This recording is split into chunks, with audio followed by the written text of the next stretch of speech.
Okay, അപ്പോൾ ഞാൻ record ചെയ്തിരുന്നു, ബാക്കി അതൊക്കെ എന്തായിപ്പോയി, ഡിലീറ്റ് ആയിപ്പോയി കേട്ടോ. അപ്പോൾ മാറ്റി റെക്കോർഡ് ചെയ്യാണ്. അപ്പോൾ അതിൽ നമ്മൾ അല്ലേ വ്യഞ്ജന വരെയാണ് പറഞ്ഞത്. അപ്പോൾ അത് in addition to this meaning, അതായത് ഈ 3 തരത്തിലുള്ള ലെവൽസ് ഓഫ് മീനിങ് അല്ലാതെ മോഹൻ തമ്പി എന്ന് പറയുന്ന ക്രിട്ടിക്ക് പറയുന്നത് ധ്വനി എന്ന് പറയുന്ന വേർഡ് നമുക്ക് എന്ത് ചെയ്യാം, 5 സെൻസിൽ ഉപയോഗിക്കാം. ഒന്ന് എന്താണ്, ഒരു അപ്രോപ്രിയേറ്റ് മീനിങ് സജസ്റ്റ് ചെയ്യുന്ന അല്ലേ ഒരു വേർഡായിട്ട്.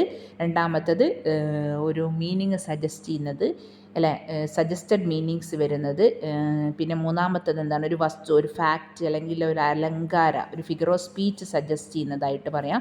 നാലാമത്തത് വേർഡിൻ്റെ ഒരു സജസ്റ്റീവ് പവറിനെ കുറിച്ച് പറയാം.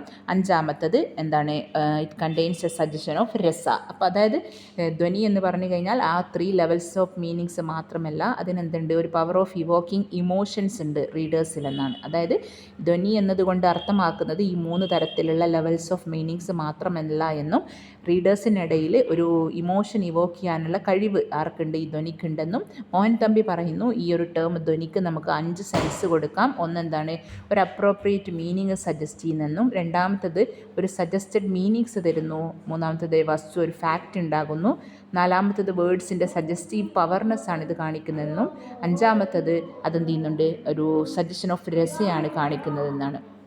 പിന്നെ അദ്ദേഹം പറയുന്നു, ആനന്ദവർദ്ധന പറയുന്നത്, ധ്വനി എന്ന് പറഞ്ഞു കഴിഞ്ഞാൽ എന്താണ്, it is a literal meaning is subordinate to suggested meaning. അതായത് ഒരു വേർഡിന് നമുക്കറിയാം അതിനൊരു ലിറ്ററൽ മീനിങ് ഉണ്ടാവും, ഒരു സർഫേസ് മീനിങ് ഉണ്ടാവും, അതിനൊരു സജസ്റ്റഡ് മീനിങ് ഉണ്ടാകും. അപ്പോൾ ഒരു വേർഡിന് അതിൻ്റെ സജസ്റ്റഡ് മീനിങ് ആണ് കൂടുതൽ ഇമ്പോർട്ടൻ്റ് എങ്കിൽ, അതാണ് കൂടുതലായിട്ട് വരുന്നതെങ്കിൽ എന്തിനേക്കാളും, ലിറ്ററൽ മീനിങ്ങിനേക്കാളും. ലിറ്ററൽ മീനിങ് വെറും ഒരു സബോർഡിനേറ്റ് മീനിങ് മാത്രമായി മാറുകയാണെങ്കിൽ അതാണ് ധ്വനി എന്ന് പറഞ്ഞാൽ എന്നാണ് ആര് പറയുന്നത്, ആനന്ദവർദ്ധന പറയുന്നത്. പിന്നെ അവർ പറയുന്നതാണ് ഈ ഒരു സോഴ്സ് ഓഫ് ധ്വനി എന്ന് പറയുമ്പോൾ, തിയറി ഓഫ് ധ്വനിയുടെ സോഴ്സ് എന്ന് പറയുന്നത് സ്ഫോട്ട തിയറിയാണ്. അതായത് സ്ഫോട്ട തിയറി എന്ന് പറയുന്ന ബാർട്ടിഹരിയുടെ ഒരു തിയറി. അപ്പോൾ ആ സ്ഫോട്ട തിയറിയാണ് ഇതിൻ്റെ ബേസ് എന്ന്, സോഴ്സ് എന്ന് പറഞ്ഞു കഴിഞ്ഞാൽ. ഓക്കെ, അപ്പോൾ സ്ഫോട്ട തിയറി എന്താണെന്ന് നമ്മൾ ധ്വനി എന്നറിയുന്നതിന് മുമ്പ് സ്ഫോട്ട തിയറി എന്താണെന്ന് അറിയണം. അപ്പോൾ ഈ ഒരു ധ്വനി ബോറോവ് ചെയ്തത് ഗ്രമാറിയൻ എവിടെ നിന്നാണ്, they believe in sphota means what, അതാണ്, ഇറ്റ്സ് എ യൂണിവേഴ്സൽ സൗണ്ട് ആണ്. അതായത് it would beneficial to understand the concept of sphota explored by the Bhartrihari in his Vakyapadiya എന്ന് പറയുന്ന അദ്ദേഹത്തിൻ്റെ വർക്കിൽ അദ്ദേഹം പറയുകയാണ്. അതായത് ശരിക്കും സ്ഫോട്ട എന്ന് പറഞ്ഞു കഴിഞ്ഞാൽ ബേസ്റ്റ് ഔട്ടാണ് അല്ലേ, or the energy released when something is broken. നമ്മളിപ്പോൾ എന്തെങ്കിലും ഒന്ന് പൊട്ടിച്ച് കഴിഞ്ഞാൽ പുറത്തേക്ക് പോകുന്ന ഒരു എനർജി റിലീസ് ഉണ്ട് അല്ലേ, ഒരു ബേസ്റ്റ് ഔട്ട്, ഒരു പൊട്ടിത്തെറി എന്നൊക്കെയാണ്. അപ്പോൾ അതാണ് ഇവിടെ അർത്ഥമാക്കുന്നത്. ആ ഒരു തിയറിയിൽ നിന്നാണ് നമ്മുടെ ധ്വനി വരുന്നത്. അതായത് ഉദ്ദേശിക്കുന്നത് എന്താണ്, ഒരു വേർഡിൻ്റെ മീനിങ് മാനിഫെസ്റ്റ് ചെയ്യുന്ന അതിൻ്റെ സൗണ്ടിലൂടെയാണ്, അതായത് ആർട്ടിക്കുലേഷൻ. അതാണ് it will bring the cognition to the mind of the hearer. അതായത് ഷട്ടപ്പ് ഐ സേ അല്ലേ എന്ന് പറയുമ്പോൾ അതിൻ്റെ ആർട്ടിക്കുലേഷൻ അനുസരിച്ച്, അതായത് ഒരു വേർഡ് ആർട്ടിക്കുലേറ്റ് ചെയ്യുന്ന, പ്രൊനൗൺസ് ചെയ്യുന്ന അതിൻ്റെ ആ ഒരു പവർ അനുസരിച്ച് കൊണ്ട് അതെങ്ങനെ ബേസ്റ്റ് ഔട്ട് ചെയ്യുന്നു അതനുസരിച്ച് കൊണ്ട് മീനിങ് കൺവേ ചെയ്യാൻ പറ്റും. It can understood as meaning whole beyond individual letter and words. അതായത് ഒരു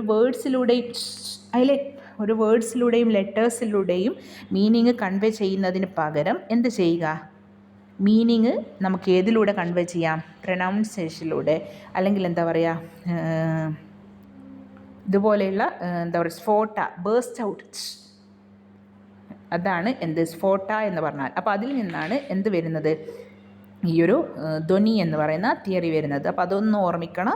ഈ ഒരു ലിറ്ററൽ മീനിങ് എന്താണ്, ബേസ്റ്റ് ഔട്ട് ചെയ്യുക എന്നാണ്, എനർജി റിലീസ് ചെയ്യുന്ന ആ ഒരു കാര്യം. അപ്പോൾ ആ ഒരു എനർജി റിലീസാകുന്ന ചെയ്യുന്നതിലൂടെ, അല്ലെങ്കിൽ നമ്മൾ പറയില്ലേ ഒരു വേർഡ് പ്രൊനൗൺസ് ചെയ്യുന്നതിലൂടെ, ആ പ്രൊനൗൺസിയേഷനിലൂടെ അതിൻ്റെ അർത്ഥം എന്ത് ചെയ്യുന്നു, റീഡേഴ്സിലേക്ക് അല്ലെ ഹിയറിങ് ചെയ്യുന്ന ആളിലേക്ക് എത്തുന്നു. അതാണ് സ്ഫോട്ട. അത് ബേസ് ചെയ്തുകൊണ്ടാണ് ധ്വനി വരുന്നത്. പിന്നെ അഭിനവ് ഗുപ്ത പറയുന്നത് rasadhvani is the soul of poetry. ഒരു കവിതയുടെ സോൾ എന്ന് പറയുന്നത് രസാധ്വനിയാണ്. അതായത് രസയും ധ്വനിയും ഉൾക്കൊള്ളുന്നതാണ് എന്ത്, സോൾ ഓഫ് ദ പോയിട്രി എന്ന് പറഞ്ഞ്, സോൾ ഓഫ് ദി പോയിട്രി. അപ്പോൾ അതിൽ അദ്ദേഹം അഡ്വക്കേറ്റ് ചെയ്യുന്നു, എന്ത് ചെയ്യുന്നു, 3 സ്റ്റേജസ് ഇൻ എക്സ്പീരിയൻസിങ് രസ. അതായത് 3 തരത്തിൽ എന്തുണ്ട്, രസ എന്ന് പറയുന്ന സ്റ്റേജസ് ഉണ്ട്. ഓക്കെ, അദ്ദേഹം എക്സ്പ്ലെയിൻ ചെയ്യുന്നുണ്ട്, നമ്മുടെ റൈറ്റർ കുഞ്ഞുണ്ണി രാജ റൈറ്ററുടെ പേരെന്താണ്? കുഞ്ഞുണ്ണി രാജ. കുഞ്ഞുണ്ണി രാജ പറയുന്നത് ഫസ്റ്റ് സ്റ്റേജ് എന്ന് പറഞ്ഞു കഴിഞ്ഞാൽ, അതായത് രസ എക്സ്പീരിയൻസ് ചെയ്യാനുള്ള ഫസ്റ്റ് സ്റ്റേജ് എന്ന് പറഞ്ഞു കഴിഞ്ഞാൽ formal and intellectual elements understand ചെയ്യുക. ഒരു വർക്കിൻ്റെ, ഒരു പോയട്രിയുടെ അതിനൊരു ഫോമലായിട്ടുള്ള ഇൻ്റലക്ച്വൽ ആയിട്ടുള്ള സം എലമെൻറ്റ്സുകൾ ഉണ്ടാവും. അതെന്ത് ചെയ്യും? സെക്കൻഡ് സ്റ്റേജിലേക്ക് എത്തിക്കും. ഫസ്റ്റ് സ്റ്റേജ്, അതായത് 3 സ്റ്റേജുകളാണ് ഉള്ളത്. ഫസ്റ്റ് സ്റ്റേജ് എന്ന് പറയുന്നത് ഫോമർ ആൻഡ് ഇൻ്റലക്ച്വൽ എലമെൻറ്റ്സ് ആണ്. സെക്കൻഡ് വൺ എന്ന് പറഞ്ഞു കഴിഞ്ഞാൽ idealisation of things in poetry or drama. അതായത് എന്ത് ചെയ്യുക? ഇറ്റ്സ് എ പവർ ഓഫ് ഇമാജിനേഷനാണ്. ഒരു റീഡറിൻ്റെ പവർ ഓഫ് ഇമാജിനേഷനാണ്. അതായത് പോയട്രിയിൽ അല്ലെങ്കിൽ ഡ്രാമയിലുള്ള കാര്യങ്ങൾ ഐഡിയലൈസ് ചെയ്യുക. എങ്ങനെ? By power of imagination. ഒരു കവി എന്താണ് ആ കവിതയിൽ, ആദ്യം അതിൻ്റെ ഇൻ്റലക്ച്വൽ ആയിട്ടുള്ള എലമെൻറ്റ്സ് നോക്കുക, ഫോർമലായിട്ടുള്ള എലമെൻറ്റ്സ് നോക്കുക. രണ്ടാമത് അതിൽ പവർ ഓഫ് ഇമാജിനേഷൻ വെച്ചുകൊണ്ട് റീഡർ എന്ത് ചെയ്യുക? മനസ്സിലാക്കുക. ഡ്രാമയിൽ ഉള്ള കാര്യങ്ങൾ സ്പെക്ടേറ്റേഴ്സ് മനസ്സിലാക്കുക. അവരുടെ എന്ത് കഴിവ് വെച്ചുകൊണ്ട്? അവരുടെ ഇമാജിനറി പവർ, അവരുടെ പവർ ഓഫ് ഇമാജിനേഷൻ വെച്ചുകൊണ്ട് അതിലുള്ള കാര്യങ്ങൾ മനസ്സിലാക്കുക. മൂന്നാമത്തെ സ്റ്റേജ്, ഫൈനൽ സ്റ്റേജ് എന്ന് പറഞ്ഞു കഴിഞ്ഞാൽ എന്താണ്? ക്ലൈമാക്സ് ആണ്. അവിടെ അവർക്ക് എന്തുണ്ടാകുന്നു? ഒരു ഇൻഎക്സ്പ്രസിബിൾ ആയിട്ടുള്ള ഒരു എഫക്റ്റീവ് കണ്ടീഷൻ ഉണ്ടാകും റീഡറിനും സ്പെക്ടേറ്ററിനും. നമുക്കറിയാം, നമ്മളിപ്പോൾ ഒരു കവിത വായിക്കുമ്പോൾ നമ്മൾ ആദ്യം അതിൻ്റെ ഇൻ്റലക്ച്വൽ ആയിട്ടുള്ള ഫോമലായിട്ടുള്ള എലമെൻറ്റ്സുകൾ എന്തൊക്കെയാണെന്ന് മനസ്സിലാക്കുന്നു. രണ്ടാമത് നമ്മൾ എന്ത് ചെയ്യുന്നു? അതിൽ കവി എന്താണ് ഉദ്ദേശിച്ചത്, കവിത എന്തൊക്കെയാണ് എന്ന് മനസ്സിലാക്കണമെങ്കിൽ നമ്മൾ നമ്മുടെ ഇമാജിനറി പവർ എടുക്കുന്നു, എന്നിട്ട് നമ്മളത് വായിക്കുന്നു.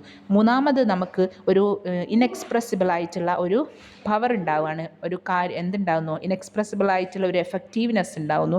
അതുണ്ടാകുന്നതായിരിക്കണം റീഡറിനും സ്പെക്ടേറ്ററിനും. ഇതാണ് എന്താണ് 3 സ്റ്റേജസ് ഓഫ് രസ എന്ന് പറയുമ്പോൾ പറയുന്നത്. പിന്നെ ഈ കോൺസെപ്റ്റ്, ധ്വനി തിയറി എന്ന കോൺസെപ്റ്റ് ഗ്രമാറിയൻസ് അനലൈസ് ചെയ്തിട്ടുണ്ട് മുന്നേ എങ്കിൽ പോലും പാഞ്ചാലിയാണ് ഇതാദ്യമായിട്ട് ഈ ഒരു കോൺസെപ്റ്റ് സിസ്റ്റമാറ്റിക് മാനറിൽ കൊണ്ടുവരുന്നത്. പാഞ്ചാലി പറയുന്നത് ഒരു ശബ്ദ ലാംഗ്വേജിന് 2 ആസ്പെക്റ്റുകളാണുള്ളത്. ഒന്ന് സ്ഫോട്ട എന്ന് പറയുന്ന പെർമനൻ്റ് എലമെൻറ്റ്സും സെക്കൻഡ് വൺ ധ്വനി എന്ന നോൺ പെർമനൻ്റ് എലമെൻറ്റുമാണ് ഉള്ളതെന്നാണ് അദ്ദേഹം പറയുന്നത്. പിന്നെ ഈ തിയറി ഓഫ് ധ്വനി എന്ത് ചെയ്യുന്നുണ്ട്? മഹിമ ഭട്ട ഒപ്പോസ് ചെയ്യുന്നുണ്ട്. കാരണം അദ്ദേഹം പറയുന്നത് നമുക്ക് എന്ത് ചെയ്യാൻ പറ്റില്ല, there was no meaning in inventing new power for words since dhvani was subordinate to anumana. അദ്ദേഹം പറയുന്നത് ഒരു കവിതയിൽ കൂടുതലും അനുമാനത്തിനാണ്, ഇൻഫർനസിനാണ്, അത് ഊഹത്തിനാണ് ഇമ്പോർട്ടൻ്റ് കൊടുക്കേണ്ടത്, അല്ലാതെ ധ്വനിക്കല്ല എന്നാണ് അദ്ദേഹം പറയുന്നത്. പക്ഷെ എങ്ങനെയാണെങ്കിൽ പോലും, അതായത് മഹിമ ഭട്ടയെ പോലെയുള്ള ആൾക്കാർ ഇതിനെ ക്രിട്ടിസൈസ് ചെയ്യുന്നുണ്ടെങ്കിൽ പോലും ധ്വനി തിയറിക്ക് എന്താണ് വളരെ ഇമ്പോർട്ടൻ്റ് ആണ്. കാരണം തിയറി ഓഫ് സജഷൻ അല്ലെങ്കിൽ ധ്വനി തിയറി ഇമ്പോർട്ടൻ്റ് ആകുന്നത് എന്തുകൊണ്ടാണ്? It is essential for the realisation of the best emotion in the poetry. പോയട്രിയിലെ ഒരു ബെസ്റ്റ് ഇമോഷൻ മനസ്സിലാക്കണമെങ്കിൽ എന്തറിഞ്ഞിരിക്കണം? ധ്വനി അറിഞ്ഞിരിക്കണം, അല്ലേ? അദ്ദേഹം പറയുന്നത് ഇതിലൂടെ മനസ്സിലാകുന്നത് ഒരു സജസ്റ്റഡ് പവർ, അല്ലേ, അത് സബോർഡിനേറ്റഡ് ആയിട്ട് വരികയാണെങ്കിൽ അതിൻ്റെ അർത്ഥം പോയട്രി ഇൻഫീരിയർ എന്നാണ്. അതായത് ഒരു കവിതയിൽ സജസ്റ്റഡ് മീനിങ്സുകൾ കുറവാണെങ്കിൽ ആ കവിത എന്താകുന്നു? ഇൻഫീരിയർ ആണെന്നാണ് അതിൻ്റെ അർത്ഥം. ഇനി ധ്വനി ക്ലാസിഫിക്കേഷനാണ്. ഈ ധ്വനി ക്ലാസിഫിക്കേഷൻ നിങ്ങൾ അറിഞ്ഞിരിക്കണം. ധ്വനിയെ എന്ത് ചെയ്യുന്നുണ്ട്? 2 ക്ലാസിഫൈ ചെയ്യുന്നുണ്ട്. ഫസ്റ്റ് വൺ അവിവക്ഷിത വാച്യ, അതായത് നിങ്ങൾ എഴുതിയത് അങ്ങനെ തന്നെ പഠിക്കുക, മലയാളത്തിലെങ്കിലും പഠിച്ചു വെക്കണം. അവിവക്ഷിത വാച്യ. സെക്കൻഡ് വൺ വിവക്ഷിത വാച്യ. എന്താണ് അവിവക്ഷിത വാച്യ, വിവക്ഷിത വാച്യ? അവിവക്ഷിത വാച്യ എന്ന് പറയുമ്പോൾ അത് 2 തരത്തിൽ ധ്വനിയെ ഡിഫൈൻ ചെയ്യാനുള്ള മെയിൻ റീസൺ എന്താണ്? According to the nature of expressed meaning. ആ മീനിങ്സ് എക്സ്പ്രസ് ചെയ്യുന്നതിൻ്റെ നാച്ചർ അനുസരിച്ച് കൊണ്ടാണ്. അവിവക്ഷിത വാച്യ എന്ന് പറയുമ്പോൾ അതിൽ മീനിങ് എന്ന് പറയുന്നത് അൺഇൻറ്റൻറ്റഡ് ആണ്, or fully or partially rejected ആയിട്ടുള്ള മീനിങ്സുകളാണ് അവിവക്ഷിത വാച്യയിലുള്ളത്. ഈ അവിവക്ഷിത വാച്യയെ എന്തും കൂടി അറിയപ്പെടുന്നുണ്ട്? ലക്ഷണമൂലധ്വനി. എന്താണ്? ആദ്യം നമ്മൾ പറഞ്ഞു ധ്വനി 2 തരത്തിലുണ്ട്. എന്തൊക്കെയാണ്? അവിവക്ഷിത വാച്യ, സെക്കൻഡ് വൺ വിവക്ഷിത വാച്യ. ഇനി ആ ഒരു അവിവക്ഷിത വാച്യ എന്തുകൂടി അറിയപ്പെടുന്നുണ്ട്? ലക്ഷണമൂല ധ്വനി എന്നും കൂടി അറിയപ്പെടുന്നുണ്ട്. ഞാൻ ഇത് മലയാളത്തിൽ എഴുതിയിട്ടൊന്ന് സെൻഡ് ചെയ്ത് തരാം കേട്ടോ. പിന്നെ പറയാണ് അവിവക്ഷിത വാച്യ ഓർ ലക്ഷണമൂല്യ ധ്വനി എന്ത് ചെയ്യുന്നുണ്ട്? അതിനെ പിന്നെയും സബ് ഡിവൈഡ് ചെയ്യുന്നുണ്ട്. അതാണ് എന്ത്? അർത്ഥാന്തര സംഗ്രഥിത വാച്യ, പിന്നെ അത്യാന്തര സംഗ്രഥിത വാച്യ. അതായത് അർത്ഥാന്തര സംക്രമിത വാച്യ. എന്താ വായിക്കുക? അർത്ഥാന്തര സംക്രമിത വാച്യ. ഇതെന്തിനെയാണ് ഡിവൈഡ് ചെയ്യുന്നത്? അവിവക്ഷിത വാച്യ അല്ലെങ്കിൽ ലക്ഷണമൂലധ്വനിയെ ആദ്യം ഡിവൈഡ് ചെയ്യുന്നു അർത്ഥാന്തര സംക്രമിത വാച്യ, സെക്കൻഡ് വൺ അത്യാന്തര സംക്രമിത വാച്യ. ഓക്കെ, ഇത് നിങ്ങളിങ്ങനെ തന്നെ പഠിച്ചു വെക്കണം.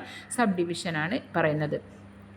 ഓക്കെ, ഇത് ഡീറ്റെയിൽ ആയിട്ടൊന്നും വേണ്ട. പിന്നെ ആനന്ദവർദ്ധന പറയാണ് ധ്വനി എന്ന് പറയുമ്പോൾ അതൊരു ടൈപ്പ് ഓഫ് പോയട്രി ആണെന്നും അതിൽ വേർഡ്സ് അല്ലേ and the literal meaning occupy A subordinate position and suggest A charming sense ആണ്. അതിൽ ലിറ്ററൽ മീനിങ്ങിനോ അല്ലെങ്കിൽ എന്താ ഒരു ടെക്സ്റ്റ് മീനിങ്ങിനോ കൂടുതൽ ഇമ്പോർട്ടൻറ്റ് കൊടുക്കുന്നില്ല. അതിനൊരു സബോർഡിനേറ്റ് പൊസിഷൻ മാത്രമേ ഉള്ളൂ. സജസ്റ്റഡ് മീനിങ്ങിനാണ് ഇമ്പോർട്ടൻറ്റ് കൊടുക്കും. അതുപോലത്തെ ആ ഒരു ടൈപ്പ് ഓഫ് പോയട്രി, അതായത് ധ്വനി എന്ന് പറയുന്നത് എ ടൈപ്പ് ഓഫ് പോയട്രി ആണ്, ഒരു തരത്തിലുള്ള പോയട്രി ആണ്. അതിൽ എന്തിനാണ് ഇമ്പോർട്ടൻറ്റ്? സജഷനാണ് അവിടെ എന്ത് ചെയ്യുന്നത്.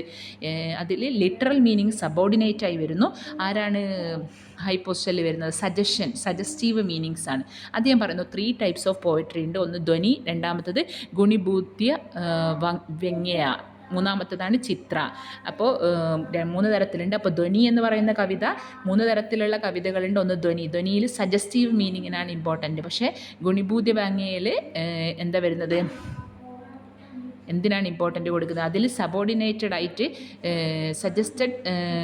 Suggested sense subordinated to expressed meaning. അതായത് ഗുണിഭൂത വ്യംഗ്യ എന്ന് പറയുന്ന കവിതകളിൽ, അങ്ങനത്തെ ആ ടൈപ്പ് ഓഫ് കവിതയിൽ എക്സ്പ്രസ്ഡ് മീനിങ്ങിനാണ് ഇമ്പോർട്ടൻറ്റ് എന്തിനേക്കാളും, സജസ്റ്റീവ് മീനിങ്ങിനേക്കാളും. ആദ്യം നമ്മൾ പറഞ്ഞു ധ്വനിയിൽ അതായത് നമ്മളിപ്പോൾ ഒരു വേർഡ്, ഒരു കവിത എടുത്തു കഴിഞ്ഞാൽ ആ കവിതയ്ക്ക് എന്തുണ്ട്, ഒരു പ്ലെയിൻ ലെവൽ മീനിങ് ഉണ്ട്. അതുപോലെ തന്നെ അതിനെന്തുണ്ട്, സജസ്റ്റീവ് ആയിട്ടുള്ള മീനിങ് ഉണ്ട്.